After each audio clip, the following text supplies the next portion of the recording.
Hello, ഇന്ന് നമുക്ക് ചെയ്യാനുള്ളത് ഒരു 1/2 kg വെച്ച് തരുന്ന വൈറ്റ് ഫോറസ്റ്റ് ആണ്. നമുക്കിത് എന്നത്തെയും പോലെ തന്നെ 3 ലെയറായിട്ട് നമ്മൾ സ്പഞ്ച് കിട്ടിയിട്ടുണ്ട് കേട്ടോ. പിന്നെ ഇനിയിപ്പോൾ നമുക്ക് അതിനെ ഒന്ന് ക്രം കോട്ട് ചെയ്ത് ഡിസൈൻ ചെയ്തെടുക്കണം. കസ്റ്റമറിന് പ്രത്യേകിച്ച് ഡിസൈനൊന്നുമില്ല. നമ്മൾ ഈ ഫസ്റ്റത്തെ ലെയറിൽ മിൽക്ക് മെയ്ഡ് ഒഴിച്ചപ്പോഴേ കുറച്ച് കൂടുതലായി പോയിട്ടുണ്ടായിരുന്നു കേട്ടോ. പിന്നെ ചോക്ലേറ്റ് ഒക്കെ നമ്മൾ അത്യാവശ്യം തന്നെ ഇട്ട് കൊടുക്കാറുണ്ട്. ഇപ്രാവശ്യം നമ്മൾ ചോക്ലേറ്റ് ഇട്ട് കൊടുത്തപ്പോൾ തണുപ്പായതുകൊണ്ടാണ് തോന്നുന്നു, മഴയൊക്കെ അല്ലേ, നമുക്ക് ചോക്ലേറ്റ് കട്ട് ചെയ്തത് ഒരിത്തിരി കട്ടി കൂടുതലായി പോയിട്ടാ. പിന്നെ നമ്മൾ അങ്ങനെ തന്നെ വെച്ച് ചെയ്ത് കൊടുത്തു. കേക്ക് എന്തായാലും കസ്റ്റമറിന് നല്ല ഇഷ്ടമായി എന്ന് പറഞ്ഞിട്ട് കസ്റ്റമറിൻ്റെ റിവ്യൂ നമുക്ക് കിട്ടിയിട്ടുണ്ടായിരുന്നു കേട്ടോ. അപ്പോൾ കസ്റ്റമറിന് ഡിസൈനൊന്നും വേണ്ടാന്ന് പറഞ്ഞുകൊണ്ട്, പിന്നെ അധികം കളറൊന്നും വേണ്ടാന്ന് പറഞ്ഞുകൊണ്ട് തന്നെ നമ്മൾ ലൈറ്റായിട്ടാണ് കളറൊക്കെ ആഡ് ചെയ്ത് കൊടുത്തിരുന്നത്. സിമ്പിൾ ഡിസൈനുമാണ് നമ്മൾ ചെയ്ത് കൊടുത്തിരുന്നത്.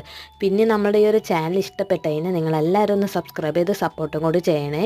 അപ്പം ഇതിൻ്റെ ഫൈനൽ ലുക്ക് ഇത് ഇവിടെ അവസാനം കൊടുക്കുന്നുണ്ട്. പിന്നെ ഹാപ്പി ബർത്ത്ഡേ ഉപ്പച്ചീന്ന് വെക്കാൻ പറഞ്ഞിട്ടുണ്ടായിരുന്നു. പിന്നെ കുറച്ച് ഷുഗർ ബോൾസ് ഇട്ട് കൊടുത്തിട്ടുണ്ടായിരുന്നു. അപ്പോൾ എങ്ങനെയുണ്ടെന്ന്